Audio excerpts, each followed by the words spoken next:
আমার ভাইয়ের যে বন্ধুকে আমি এককালে রিজেক্ট করেছিলাম, সেই বন্ধু এখন বর্তমানে বাংলাদেশ সেনাবাহিনীর হাই র্যাঙ্কের একজন অফিসার, মেজর মেজবা ইফতেখার। এই নামটা আমাকে আজ ভাবাচ্ছে ভীষণ। উনি আজ আমাদের বাসায় এসেছেন ভাইয়ার ইনভিটেশনে। আমি নিজের ঘরে লুকিয়ে আছি কলি, ওনার সামনে যেয়ে দাঁড়াবো কোন মুখে? সেই মুখ তো আমার নেই। 5 বছর আগে ওনাকে আমি অপমান করেছিলাম, শুধু অপমান নয়, প্রচন্ড রকমের অপমান করেছিলাম।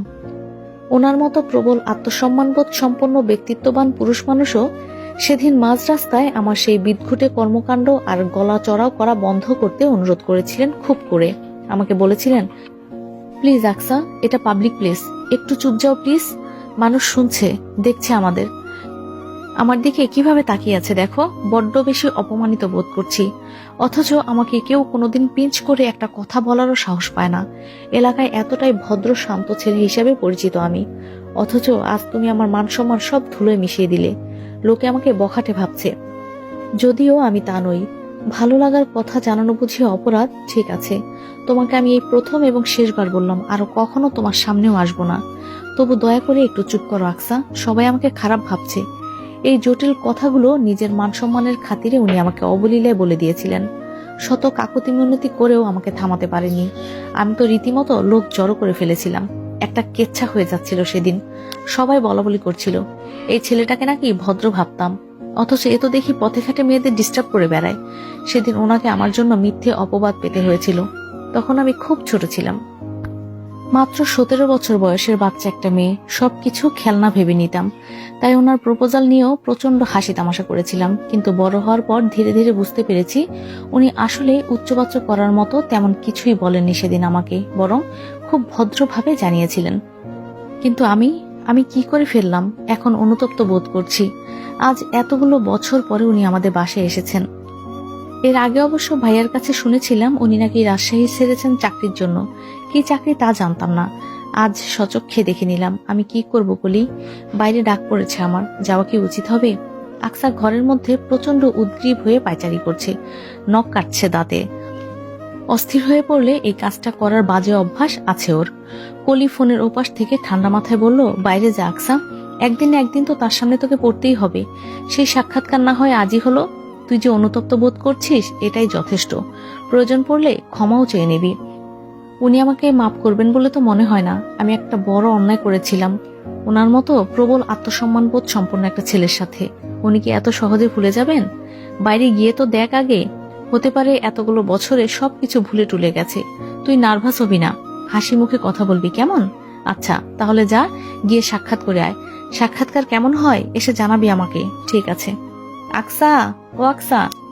আকসা কলির সাথে কথা শেষ করে ফোনটা রিডিং টেবিলের উপর রেখেছে। তখনই ওর বড় ভাইয়ের চতুর্থবারের মতো ডাকটা শোনা গেল। আকসা জর্জেট ওড়নাটা ফেলে একটা সুতির ওড়না গায়ে মাথায় ভালোভাবে জড়িয়ে রুম থেকে বের হলো। আকসার রুমের সোজাসুজি ড্রয়িং রুম, তারপরে ডাইনিং। সবাই ডাইনিং এ বসেছিল। মেইন কোর্স খাওয়া শেষে ডেজার্ট আইটেম চলছিল তখন। আকসা আজ দুপুরে খেতেও বের হয়নি, কোন রকম মাকে বলে টোলে রুমেই খাবার আনিয়ে খেয়েছে। আকসা ধীর পায়ে এগিয়ে গিয়ে ড্রয়িং রুমে থেকেই উকি দিয়ে দেখলো ওর বড় ভাইয়ের পার্শ্ববর্তী চেয়ারে মেজবা বসে আছে, আইসক্রিমের কাপে চামচখানা নাড়াচাড়া করছে। পাশে ওর বড় ভাই ইভান মেজবাকে কি যেন একটা ব্যাপারে কথা বলছে। মেজবার ঠোঁটের কোণে সেই চিরপরিচিত একরাশ মুগ্ধকর হাসি লেগে রয়েছে। ওর হাসি দেখে আকসা এবার কিছুটা ভরসা পেল, ডাইনিং এ প্রবেশ করলো। ইভান ওকে খেয়াল করে বলল, কিরে এতক্ষণ ডাকলাম যে, কই ছিলি? ঘুমোচ্ছিলাম ভাইয়া। আকসা একটু মিথ্যে কথা বলল।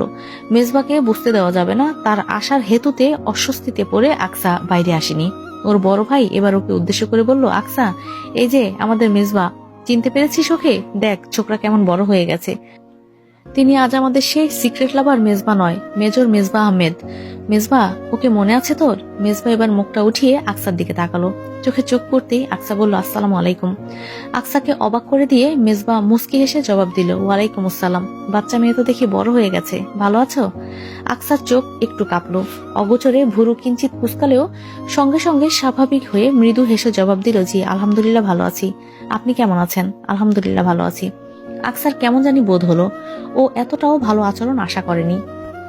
ভেবেছিল মেজবা হয়তো কথাই বলবে না ওর সাথে, আর যদিও বা কথা বলে তবে মুখটা বাংলার পাঁচের মতো করে রাখবে। কিন্তু এ তো দেখি উল্টো ঘটনা। আকসা তবুও মনে মনে খুব খুশি হলো। যাক বাবা, লোকটা তার মানে পুরনো সব ঘটনা ভুলে গেছে। ইরফানের কথায় আকসা টেবিলে বসলো, তারপর একটা আইসক্রিমের কাপ নিয়ে আইসক্রিম খেতে ব্যস্ত হলো। খাওয়ার ফাঁকে অগোচরে মাঝে মাঝে মেজবাকে দেখতে লাগলো। লোকটা ওর দিকে আর একবারও তাকায়নি, বরং সামনের চেয়ারে যে একজন মানুষ বসে আছে সেটাই খেয়াল করছে না যেন। দিব্যি গল্প করে চলেছে আকসার মা আর ভাইয়ের সাথে। ইরফান মেজবাকে বলল, তোকে কত মিস করি জানিস। তুই সেই যে 5 বছর আগে জবের জন্য চট্টগ্রাম গেলি, এরপর থেকে তোর দেখা সাক্ষাৎ পাই খুবই কম। রাজশাহীতে আসিস তাও বছরে 2-1 বার। ফোনে কথা হলেও কি মন ভরে? আমি তো লোকজনকে তোর নামে অভিযোগ করি যে আমার বাচ্চাকালের বন্ধু আমাকে ভুলে গেছে। ইরফানের কথায় মেজবা মুস্কি হাসলো, তারপর ছোট্ট করে জবাব দিল, জবের জন্য ব্যস্ত ছিলাম অ্যাকচুয়ালি। আমাদের জব জানিসই তো কেমন, ছুটি খুবই কম পাওয়া যায়। আর এক্সকিউজ দিস না তো, তোকে এত করে বললাম আমাদের বাসায় আসতে, কতবার ইনভাইট করলাম, আজ আসলি তাও কতদিন পর। 5 বছর কি কম কথা? আগে তো আমাদের বাড়িতে আসতিস অনেক। আগে